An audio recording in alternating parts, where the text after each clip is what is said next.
Hi, and thanks for stopping by. This is a quick and short guide into the world of no-dig growing. Leave all the hard digging and back-breaking soil turning behind.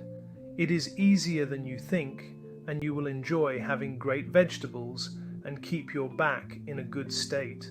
Whether you're a seasoned green thumb or a budding allotmenteer, this method will change the way you plant your veggies. Your soil will also thank you for it, and in return, you will have much less weeding to do. On this channel, learn why no-dig gardening is not only easier but also more sustainable for your garden. See a step-by-step transformation of a simple patch into a thriving no-dig plot. Get tips on how to start your own no-dig bed with minimal effort and maximum yield. So why no-dig? It protects soil structure.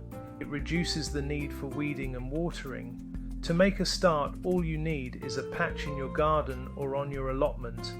Then you need some cardboard to spread on the area, and some compost to spread over the cardboard, about 2 inches or 5 millimeters thick. Not much preparation than that is needed. That's it. You're ready to plant your baby plants and seedlings, and remember to water. Don't forget to like, share and subscribe for more regular no-dig tips and more easy growing suggestions. Why not drop a comment below if you have questions or you have some ideas to share about your no-dig stories.